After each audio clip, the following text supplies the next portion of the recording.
we feel like that what we've already done is preparing ourselves for the upcoming season. And obviously this offseason has been very different from that.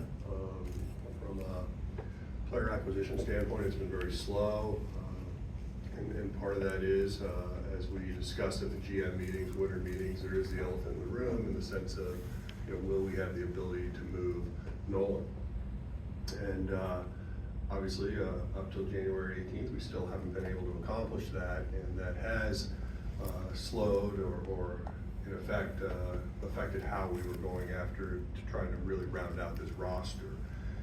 When we focus on the roster itself, obviously the theme is going to be about creating opportunity, giving some of our younger players that runway, that chance to really see what we have. We certainly don't want to go down that path where we start trying to move some people and then we look back and regret that. So this year, this offseason has been very different, but as we go into 2025, I keep reminding myself that the offseason is not over. There's still time. Obviously by the time we get to Jupiter and open up camp, we would like to have some closure, but that's not to say we will. We're going to have to be patient throughout the next 8 to 10 weeks to see where it gets us, but hopefully when we do get to where we think we need to be and we're able to create that opportunity, the team that we put out on that field is going to be something that you guys actually are excited about. You're excited to see what they can do. And when we break it down into the individual side of things, it is about people taking advantage of this opportunity and running with it. And so from an overall standpoint, we like our starting pitching. We would like to do some things in our bullpen if we can before we get to camp, or maybe more importantly, get to opening day. But time will tell if we're able to accomplish that. So at this time, I'll open it up to questions, but just remind yourself, there's still the off season. So thank you. Well, is there a point where you feel you need to have clarity with Nolan? Like you kind of alluded to it there, that he may come to camp and you could still be looking to trade him, or if he comes to camp, do you expect him to be a Cardinal? Is there any sort of sense of clarity there? No, there's not, and nor do I think we have to have one. It is something that I think in time, he and I'll have to talk through if the reality is he's going to have to join us in camp and then what that looks like. But for now, it's I'd like to say business as usual, but it's not been business as usual. It's been very different. But we'll continue to try to find a place that he's happy with, and we'll use our time as best we can on that. Do you have a figure in mind for how much you need to carve out of the payroll before you can then make some of the moves on free agents, like you're talking about with Bolton? Not really. I'm not, as I stated at the end of the season, that our payroll is going down, but I do feel like we do have a little bandwidth if we need to. But I think the big question is really what's that trade look like, and so. Earlier in the offseason, we had an opportunity to perhaps do something, and from a financial standpoint, I do think it would have been very helpful for us, but here we are. So I'm going to continue to try to find a mirror image of that type of deal if possible, but I'm not saying that's going to happen. Well, do you have a sense of what in the market has been holding up that process, why it's been so difficult to find a fit? I would imagine the free agent market is what's slowing that down. In a lot of ways, that's sort of what I anticipated early on would be, depending on where he goes, maybe the underbidders might have more interest. A two-part question for you, if you will. Is there a way where you're preparing for a scenario in which Nolan does come to spring training? Would you be open to trading him during the spring if that opportunity arises? And if he is here, how does that impact the runway that you had planned for some of the younger players? Well, let's start with the second part first. It would definitely affect some of the projected at-bats that we were anticipating for some of those younger players. That's not to say we can't achieve those, because there's the DH and there's other ways to accomplish it, but clearly it would change how we were thinking about our actual infield. In terms of would we be open to doing something in camp, when a player has a no trade, they have a lot of say in this. So, I can say something, but it really discuss, and if he'd be open to that, if something were to arise. I imagine like there's the mental side of this too, right? Like he's probably thinking like, okay, if I have to come to camp, I want to start preparing for that, and maybe he wants to be committed to that at that point. So I don't want to speak for him at this point because we have not discussed that, but clearly as we get closer to Jupiter, that is something we will have to touch on. Mo, you mentioned in winter meetings that if you can't move him, you have to get creative. Is there a scenario where he could be back and you try to do other things? I could, or we could, yes. Don't really love that idea in the sense because really feel like we have some depth in our rotation right now, so I really don't want to like start tearing away from that. In terms of thinking about moving a position player to try to achieve some financial goals would be something we could consider as well, but really don't want to. So the hope is that we can achieve goal number one and then react from there. Mo, it's similar to what John Denton just asked. Obviously, if you trade Arenado, it provides more opportunities at bats for younger players. Can you explain also how it unlocks trading Arenado? What does that unlock for you? What ability does that give you financially with the minor league development and stuff like that? Well, in the minor league development, nothing. Okay. We are moving full force on that, regardless of any trades. But it does give us some financial flexibility on perhaps adding to areas that we weren't able to do so far. So obviously bullpen, if we decided to look for a right-handed bat with some thumb, something like that. But it really just gives us some financial relief in a stressful environment right now. So, that's just something we're trying to work through, and needless to say, if we can achieve it, I think we'll be in a better spot. Mo, how do you view the opportunity for younger players as it pertains to the rotation? You've got several veterans that are sort of in there, but as you've seen in recent years, you need more than 5 arms to get through a season. Is that sort of how you guys are viewing it, that the rotation is going to be stocked by veterans, but the depth is going to be maybe made up of some of those younger guys? Well, I definitely think as we get into camp, McGreevy is going to be competing for a spot. But you could argue some of those spots are already taken by veteran players, but historically, some of those players haven't been able to go pole to pole in post. So, I think the depth of what we have in our rotation is something that we feel good about, and would like to keep that if possible. Mo, when you sat up there at the end of the season and kind of laid out how the winter was going to look, and y'all talked about the reset, did you expect on January 18th to have more dramatic changes to the roster than you had? I mean, at that point in time, you were talking about you have to reach out to Sonny, you have to reach out to Wilson, you have to reach out to Nolan. Now they're all still on the roster, and the only changes are really free agents. True.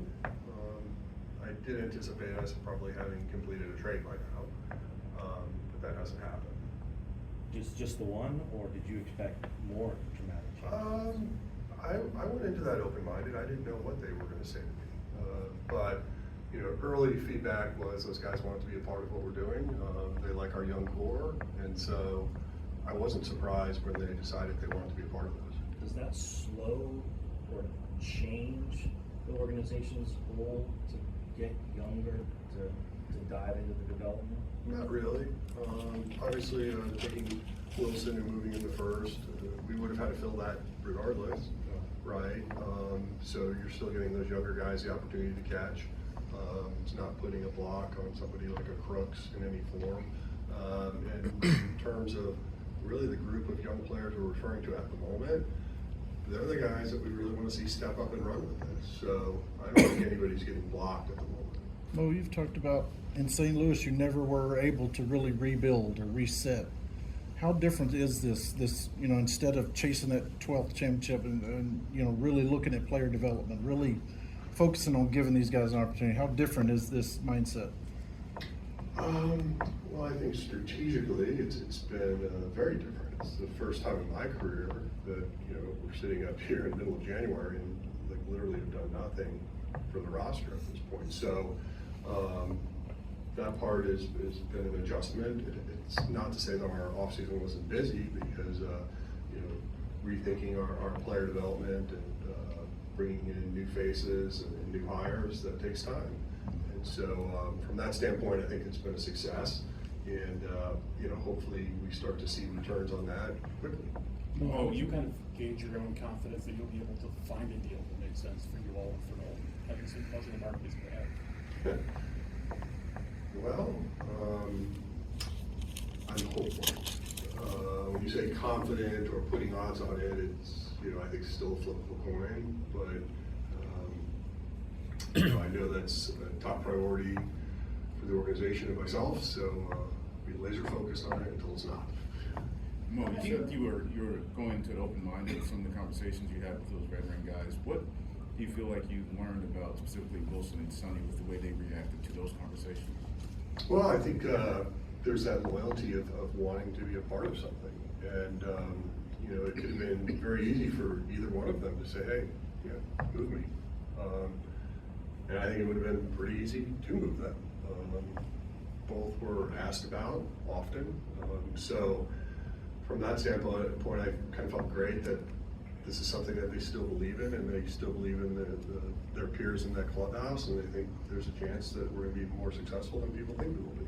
So that part was cool. Mo, do you see teams that might pivot after Suzuki gets off the market last night? Would that interest in some of the rotation depth interest you enough to tap into that to make a move? I do think teams will now pivot because of that. So in terms of us giving up some of our stars at this moment, I don't really want to, for what I said earlier about trying to keep that depth and go into the season with that type of protection. I think would be great, because as we all know, if you go in with 5, you're going to be short. Well, have you had recent conversations with Nolan? I know it can be exhausting to keep beating this point, but it does feel like whether he stays or doesn't is the linchpin of this offseason. Well, it is a linchpin, but there's nothing I can do to move it faster. Last time I spoke with him would have been pre-holidays. I do keep his agent up to date, if you will, not regularly, but periodically. And right now, I think we are in a holding pattern, and all I ask is for a little patience on this, because there's just, regardless of what I want to do or the team wants to do, that's just not how it works. The deal that you all had put together that ended up getting done, were you surprised that wasn't a place that Nolan was willing to go? Kind of how did that play out from your seat?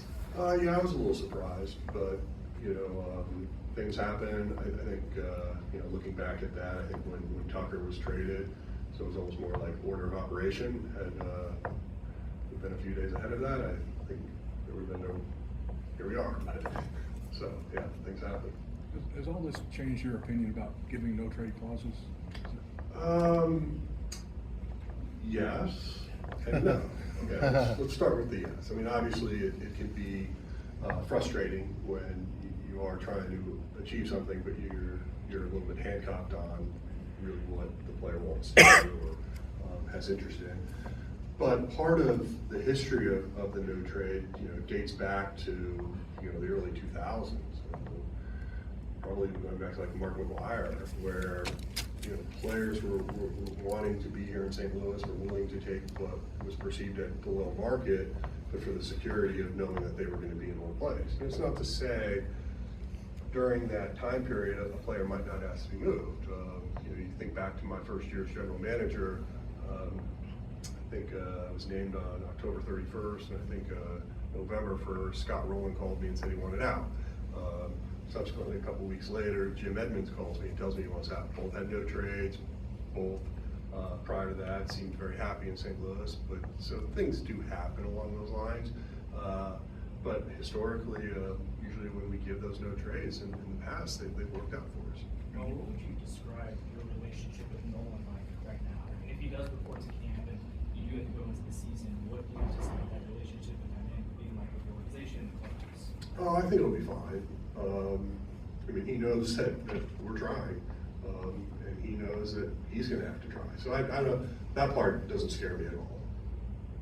I was going to follow with the no trade thing. So I mean, I guess sometimes in those situations, it takes that agreement to make the deal, right? I mean, that's part of the negotiations and signing the guy, is that they ask for it that you offer. Right. I mean, there have been some multi-year deals in recent years. We haven't done the no trade, but I mean, obviously, if you want ultimate roster flexibility, avoid giving no trades. Have you gotten to the point where you've had to have a conversation with Joel, like maybe this needs to be a bigger list? Are you all at that stage of it? How does that process work? Like, if you have an idea where Nolan will say yes, is it to, hey, it needs to be a bigger list at this point? You know, it's something we've talked about, but not something we've demanded yet. Mo, is there a demand from teams for you guys to pay some of Nolan's salary? I know you don't like discussing details illustrated, but is that on the table with a lot of, just to see if you answer? I'm not going to. Draw a line in the sand on that. No, just Brian Kelsey, when you guys get to agreement for arbitration, I mean, what are the conversations been like with him, just kind of his future with his team? You know, obviously, I'm going into my last year, and so a lot of what we think about in terms of like strategically in years 26, 27, and beyond, that's something that, from an ownership standpoint, while then weighing in, getting Chaim's opinion on what he thinks. But my ultimate goal is to try to create a pretty clean slate for my successor and the new management team, and so they would have the ability to do really whatever they wanted to do. And so obviously you inherit some contracts are already existing, but for the most part, I think they'll have a lot more roster flexibility in those out years, and that's been the goal there. As Chaim has taken a look at things over the last year, and as you all have had conversations with that group, was an approach to arbitration something that he came back with as something you all could change? It seems to stand out that the three guys with no agreements were the 3 first-year guys. Is that a change at all you all made internally? No. Or is it, okay. No, that was just, couldn't have a meeting of the minds.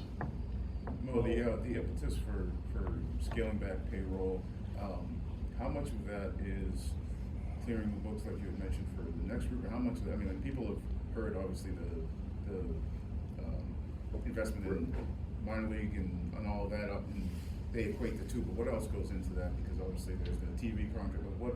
Yeah, I would say, like, from a very high level, it's your revenue.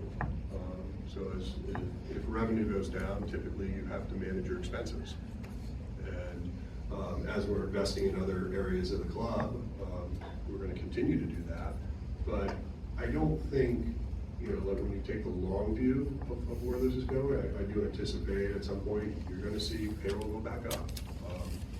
This ownership group understands that payroll does matter in terms of, you know, ultimately competing for the big prize. And I think as we do this reset, it allows us to sort of catch up on the development side of things. But hopefully, when that's running full throttle, then we can time the payroll with it.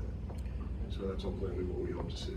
No, 2 quick questions. Can you put a dollar figure or a percentage increase in what you're doing at the minor league level, at the player development level, where that stands?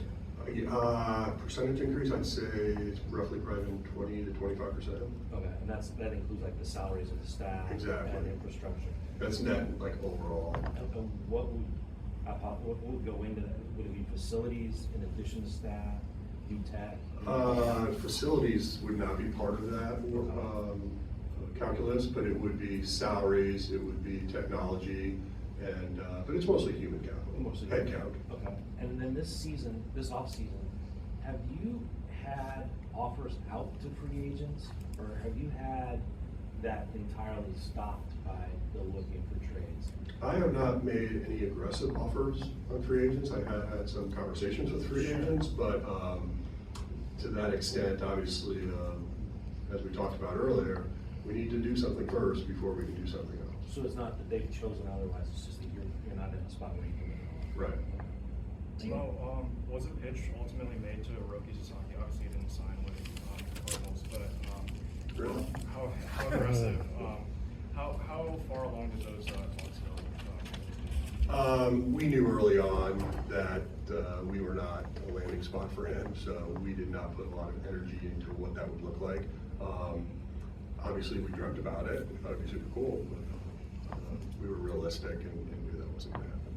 Mo, how has your outlook for the payroll for 2025 changed, if at all, from where we were at the end of last season to where things stand today? I would say it's the same.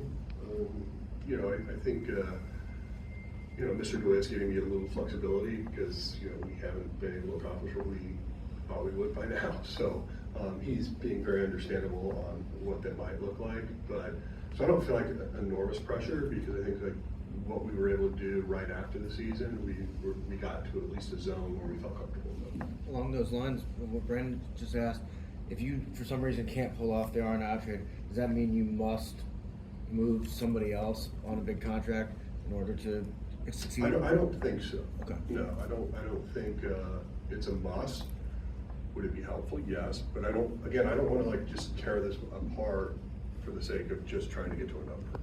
How do you balance that, Mo, when it comes to, because you've been very clear, reset, this is not a rebuild, and there's still the type of talent around to guys take a step forward, you're competitive this year. How have you kind of gone about mentally balancing that? Obviously, maybe not a lot tangibly that you've had to do toward that end so far, but keeping a lot of these veteran pitchers, you're talking in ways that say we want to be competitive still with what we have. Well, I think you're asking me like on a personal level or emotionally how I've handled this. I guess you could say it's a very transactional type of mentality. I know like in the past, we've always looked at ways to augment our roster that we thought would get us to 90 wins, if not more. I'm still pretty optimistic about this current group. Now, hedging a lot of, the bet on some of these younger players stepping forward, but I really think some of these young guys are very talented, and given the right opportunity and the right setting, they're going to be successful, and that's the play. Could I be wrong? Sure. But in doing so, I don't think we're being punitive to the organization by putting ourselves in a difficult financial position or having regrets with certain players that are still here. Is it fair to say, like, looking at 2024 statistical performances of some of the guys that departed, you feel like you have guys that can step into roles and not necessarily lose a lot of ground in the standings? It's not to declare that you're going to, win the division, but there's a range in which that's realistic based on kind of the calculus of that. Yeah, so that would be like a very simplistic way to think about it, but we are thinking about it in terms of like player growth and players stepping up. And so I know a lot of our younger players have already been down in Jupiter, and that's really encouraging because they're investing in themselves. They're taking advantage of our spring training site, and that's great to see. Mo, with Quinn Matthews, big picture, can you describe what's so enticing about him to you and the staff, and just what his outlook looks like for this coming season? Yeah, so that's obviously, again, we haven't had a breakout year. You think about how quickly he elevated himself as a prospect to be named minor league pitcher of the year in all of minor leagues was great. He has that swing and miss ability, which is something that right now is very vogue in our game, and so he fits that. I think he's one of those guys that has a lot of confidence in what he's doing, and I think the sky's the limit for him. And it's nice to see someone from the left side doing it. Well, there's a pecking order, obviously, in how you would prefer to do deals. As we get closer to spring training, obviously free agents want to sign too, but it's a difficult position for you to be in. Will there be a time where you feel like you might have to pivot to the free agent market despite not having traded Nolan yet, or do those things remain in that order? Yeah, I think priority 1, 2, and 3 is still Nolan. Well, we got time for about one or two more, and we've got to keep our trains on time here. We got Victor ready to go. Mo, how much? Oh, yeah. Hey, brother. Mo, you've talked Feel about. bad, you had to listen to this. You've talked about the young talent for next season. How much does Nolan Gorman and Jordan Walker kind of be a central piece if they can get back on track, if they can take steps forward that can help what you're talking about? Absolutely, and I would throw in like Lars Newbar. Being able to post, being able to get 600 at bats. If those things happen, I think we'll be a pretty exciting offensive club. Well, you mentioned sometimes you get information about injuries or procedures that happen. Is there anything with the roster that's happened recently that we didn't know about yet regarding injuries? Not that I'm aware of.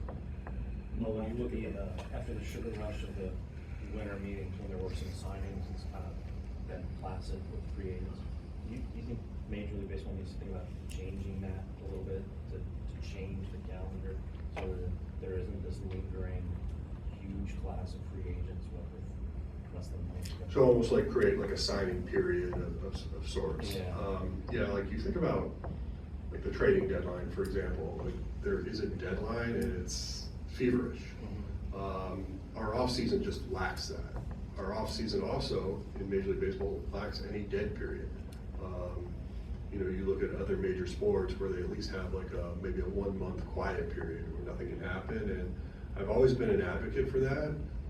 It'll probably happen now that I'm stepping away, but I think like everybody could benefit from that. I just feel like creating some crescendo with signings would be good for the game. I think the drag of the offseason is not good for the game.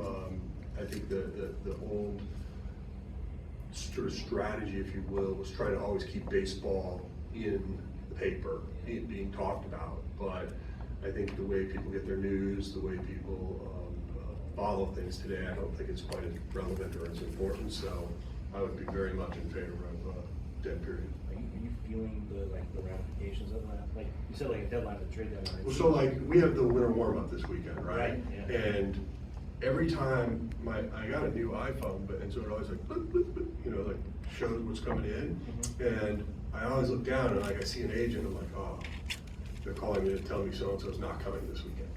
Right, so like that was my natural reaction. But no, they just have a list of like 10 guys they're trying to sign. Oh, So it's just sort of a weird weekend where I just turn it over. But yeah, it's stressful. Because the spring training's kind of become that deadline, with the absence of the deadline. Right, It's almost like. but if you talk to most players, they always tell you like they would really like to know where they're going by January 1, right? For planning purposes, getting their living out situated, and it makes sense. But when you look at the National League right now, the way that the Dodgers, the Mets, there's like 5 teams right now that are spending more than $200 million on their payroll. How have things changed from when you took over as the GM of the Cardinals and their spot in the National League spending wise? And I'm not like, it's not criticism of the Cardinals, but when you look at what these bigger market clubs can now spend and the gap between them and the rest of the National League or the rest of the league in general, how does that affect how you view where the Cardinals stand in that? So when you think about the arch of the last 30 years of baseball, I mean, there's always been some big players in terms of if they want to dictate the market or control the market, they can. I do think there have been new teams to emerge to join them. And then you also have a couple teams that seem to be in it sometimes and out of it the next year. And so there's that natural ebb and flow, but specifically about where does that fit with the Cardinals? You know, for 25 years, we've always been able to punch above our weight. Part of that was our fan base. Part of that was the TV deal we had, and we were always able to leverage that. But as these markets start to shift, clearly there are teams that are willing to invest even at a higher rate than maybe they were 15, 20 years ago. And so that competitive playing field is definitely getting more difficult to navigate. And I think, you know, in the end, you still see some teams with lower payrolls competing. You know, we're going to have to find that sweet spot between scouting, development, and then augmenting the free agent market. But in terms of us ever operating like some of the teams you mentioned, I don't envision that happening.